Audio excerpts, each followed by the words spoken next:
and women understand themselves whilst building better relationships. Pretty much it, really. But here are the practical strategies that can stop you overthinking. Number one, become aware of the pattern. You want to understand how your mind dances. And your mind, it's like your mind is dancing, in other words. So you want to understand the steps. So it's a 1, 2. When this happens. Okay? So you want to slow things down and allow yourself to think, okay, why am I thinking this? Or start asking yourself questions, or not just questions, but the right questions. And when that happens, what you tend to do is this. You gain the ability to understand the rhythm. And the rhythm is indeed the pattern. I'll give you an example. In my case, because I was told growing up that I wasn't good enough, what I'll do is I'll overcompensate. And because I overcompensate, I'll overthink. Is this good enough? Is this more than I should have done? And different things like that. Okay, so ask yourself this. Is this helpful? Or am I just spinning wheels unnecessarily? And then based on that, you'll be able to gauge whether you're gaining understanding on the pattern or you're simply just being confused. Set a time limit. I always give myself 10 seconds before changing the narrative. And that's of course depending on the situation. Now, in this case and scenario, something's happening, you can feel yourself getting overwhelmed. Deep breath. Exhale. You see, this effect is proven to calm not just your nerves down, but it gives your body the ability to sort of relax. And because you relax, you're able to think clearly. You see, when you're anxious, a part of it is also a byproduct of how much blood your heart is pumping. When you're scared, it's exactly the same thing. So the ability to think comes from the ability to stay calm. And now for you to do that, like I said in my previous video, you gotta be the thermostat. But not just the thermostat that's able to control the temperature. So if it's too hot, cool it down. If it's too cold, bring it up. You get the gist. Number 3, focus on what you can control. Now, I've been in sales for 10 years, and I kid you not, I have seen the craziest deals fall apart. I have seen the craziest stories of how I was going to go on holiday, completely vanished because the person had a bereavement. And you know what? The game is simple. Focus on what you can control. If you can't control it, then it was never yours to deal with in the first place. That's how you got to see it. And if it's not yours to deal with, then there's no point in you worrying about it, because you're just wasting energy, wasting time on things that you have simply nothing to do with. It's that simple. Can I control it is the question. If the answer is no, then you let it go. And if it's going to happen, it's going to happen. If it's not, it's not. But either way, you're going to be okay. Because based on what you can control, you have more than enough to worry about. Challenge negative thoughts. Number 4. Now, with challenging your negative thoughts, you want to have a question. You want to be able to question those thoughts, confront those issues. Or what if this doesn't work? Why would it not work? Has it worked for someone else? So if it's worked for them, what's different from me that they have or they don't have?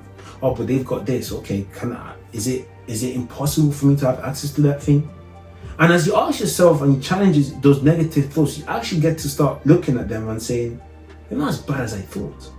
I'll give you an example. So I used to think that the reason why the first divorce happened and my biological mother left was because I failed in school, or I wasn't scoring enough goals in football. And then I thought to myself, well, even if I scored 10 goals, let's say I scored 10 goals a day and I got A stars in school, they still didn't like each other. So I don't think it was going to work. So that's not really up to me. And that's what happens when you challenge those negative thoughts. You give yourself a chance to really deal with what's really happening. Okay? And you now separate the good from the bad. Now I need you to understand something as well. The law of polarity lets us know, and I said this before, everything has 2 sides. So the same way you're excited about something is the same way you should be ready to be scared about that same thing. The same way you're stressed about something is the same way you should be ready to be excited about the same thing. So what am I really saying in other words? Everything has 2 sides. So choose the side you want to be on. Okay, so if you're looking at the negative, think of the positive. If you're looking at the positive, think of the negative, but stay balanced. Because the moment you're balanced, you're able to maintain that connection. Positive, it slides right through, it goes. Negative, it repels. Controlled, connects. I want you to remember this. I need you to use deep breathing as your go-to. Whenever you're overthinking, do it as many times as you need to, even if it's in public, right?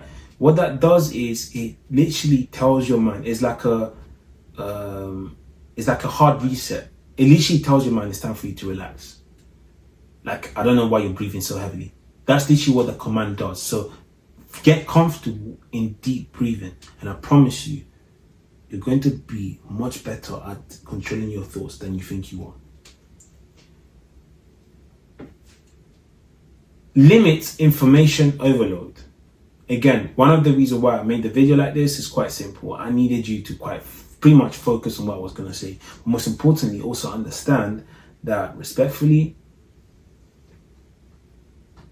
when you overload your head and mind with different things and different informations, what you're really doing is you're also stopping yourself from taking action. And I'm guilty of this. So last year, I read up to 150 books in less than a year, which meant roughly around 3 books a year, 3 books a week. And as much as I learned a lot, what did I apply? Not much. Now, in the space of, 5 months? Yeah, my life was completely transformed. And part of the reason why is because I gave myself time to implement the things that I was learning. Okay, so instead of focusing on gaining as much information, focus on implementing that information. Because knowledge isn't power, implementation is. And the moment you implement those things, you're going to learn fast, you're going to understand what to actually do. And because you're able to understand what to actually do, you become a much better action taker. Which leads us to the next point, no pun intended. Take action. When you're scared, take action. I've been cold plunging for the past month. And I'm in the UK. So, as some of you may know, unfortunately, the weather isn't favorable. It's been quite sunny of recent though, so it's not bad. But initially, it was hell. I had to fight with my mind. I had to say to my mind. My mind was like, oh, no, hell no, you want to do that? Oh, no, you're not cold plunging for shit. No, wait, what the hell is she doing? Cold plunging? Cold plunging my ass, right? So, I basically didn't want to cold plunge. But here's what changed. I kept ignoring that voice. And that voice realized that I was not going to listen to it. So guess what happened? It just stopped talking. So now I shower with cold, ice freezing shower every single damn day. And feel no way about it. In fact, it sees my bill. If not for my wife, I probably wouldn't turn on the hot water. Well, for wife and the child. Yeah. But I really hope this has helped you. Takes us to the end of this video. And if you're interested in one-to-one training with me, where I'm going to take you through maybe like a deeper insights of way to do this, please feel free to book a call in my description, or go on my website, Dole, and see the group coaching sessions I've got available for teams. And nevertheless, let's keep this going, guys. I must say thank you. We've reached 1,000 subscribers. This is massive. Thank you so much. It means a lot that I'm carrying or adding value to your journey. And yeah, let me know in the comments if there's anything else you want me to talk about. But most importantly, let's build better relationships one conversation at a time. I'm rooting for you, and I'll see you in the next video. Peace.